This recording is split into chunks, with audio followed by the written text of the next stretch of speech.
राधे राधे, जय श्री कृष्ण। ध्यान लगाना सबका मन करता है कि एकाग्रचित होकर के हम अपने आप को पहचाने, अहम ब्रह्मास्मि, कि मैं भी ब्रह्म हूँ, उसका अंश हूँ और मैं कैसे अपने ब्रह्म से, अपनी आत्मा से, परमात्मा से जुड़ा हूँ। हर कोई व्यक्ति ध्यान के द्वारा जानना चाहता है, पर यह इतना आसान नहीं है। किसी भी चक्र को जागृत करना और उसको भेद करके दूसरे चक्र में पहुंचना, ये बहुत मुश्किल है। आप यूं समझे, माँ के गर्भ में जब शिशु जन्म लेता है, माँ के गर्भ में जब प्रक्रिया शुरू होती है शिशु के बनने की, तब वो कितना बड़ा होता है, सुई के नोक के भी बराबर नहीं होता है। और जीवात्मा जो है शुक्राणु में पहले से ही होती है। लाखों अरबों की संख्या में जीवात्मा जाती है और जाकर के उस अंडाशय पे जाके अपना शरीर बनाने की कोशिश करती है गर्भ में। बहुत मुश्किल होता है और वो सुई के नोक से भी कम छोटी होती है और तभी से उसकी 10 इंद्रियों का निर्माण शुरू होता है। तो ये फेविकॉल और फेविबॉन्ड की तरह नहीं, उससे भी भयंकर चीज से चिपकी होती है और उसके ऊपर और भी शरीर का जो है आवरण बनता जाता है। जैसे जैसे उसका शरीर गर्म होना शुरू होता है, बड़ा होने लगता है, गर्माहट आती है, उसके ऊपर और भी शरीर बनने लगते हैं। 7 शरीर में वो जो है कैद रहता है। जो 7 चक्र है, जैसे जैसे चक्र के क्रियान्वित होने लगती है, जीव बड़ा होने लगता है, माँ के गर्भ से बाहर निकलता है, तो वो वैसे होने लगता है। मेरा मत है, जैसे बहुत सारे लोग कहते हैं कि यहाँ ध्यान लगाओ, यहाँ कोई कहता लाल रंग दिख रहा है, कोई कहता नीला रंग दिख रहा है, कोई ओम का मंत्र पे करता है, कोई ध्वनि के, कोई दूसरे बीज मंत्र पे अपना ध्यान लगाता है। कुछ लोग तो अपने पैर की जो एड़ी होती है उसको मूलाधार में दबा के आसन में बैठते हैं, उस नस को भी खराब कर देते हैं। बहुत तरीके से ध्यान करते हैं। मैंने भी कई बार कई तरीके अपनाए कि ध्यान का तरीका कौन सा है, लेकिन भगवान कृष्ण ने जो तरीका बताया है ध्यान का, वो वाकई बहुत बहुत सरल है। भगवान कृष्ण ने सीधा सीधा यहां ध्यान करने के लिए बोला है। श्रीमद् भागवत में भगवान कृष्ण ने ध्यान करने की जो प्रक्रिया बताई है, उन्होंने नाक के इस छोर पे करने के लिए कहा है। बहुत ज्ञानियों ने जब इसमें दिमाग लगाया, उनका ध्यान 1 सेकंड के अंदर लग गया। उसका सबसे बड़ा कारण क्या है कि जब तक हम अपने सूर्य नाड़ी, चंद्र नाड़ी को बैलेंस नहीं करते हैं, ये ध्यान लगाने की प्रक्रिया ही पॉसिबल नहीं है।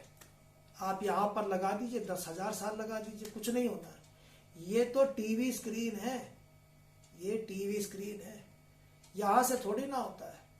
ये स्विच है, जब ये स्विच दबाएंगे तो ये अपने आप चालू हो जाता है।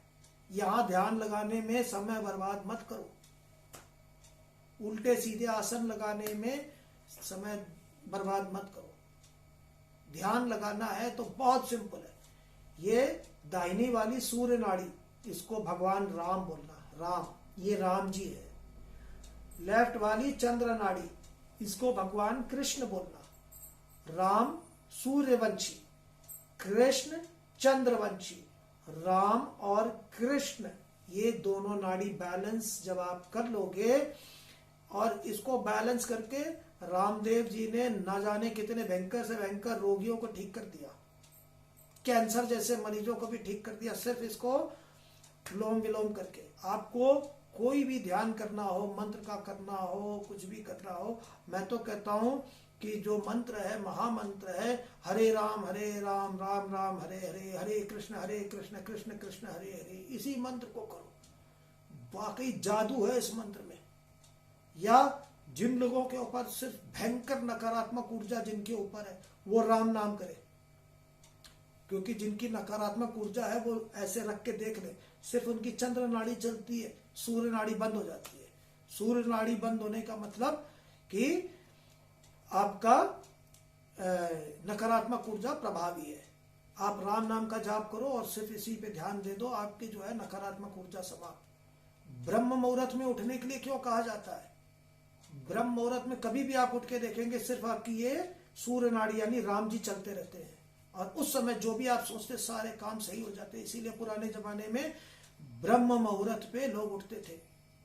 बहुत से लोग कहते हैं कि नहीं, हम जो है पश्चिम की तरफ पैर करेंगे और पूरब की तरफ सर करेंगे, क्योंकि कई ग्रंथों में लिखा है। किसी भी ग्रंथ में नहीं लिखा है। ये आजकल कॉपी पेस्ट का जमाना है। एक ने अपनी साइट में लिख दिया कि भाई अगर हम पूरब की तरफ पैर करके सोते हैं तो पैर जो है सूर्य देवता की तरफ हो जाता है। 10 दिशाओं में भगवान है। उत्तर में कैलाश, तो दक्षिण में भी आपको जो है ना रामेश्वरम है। हर जगह भगवान है। सबसे पहली बात ये नोट कर लीजिए, पूरब की तरफ पैर करने से सूर्य की तरफ नहीं होता। हमारे सनातन धर्म में सूर्य उदय से पहले सो के उठने के लिए कहा गया है।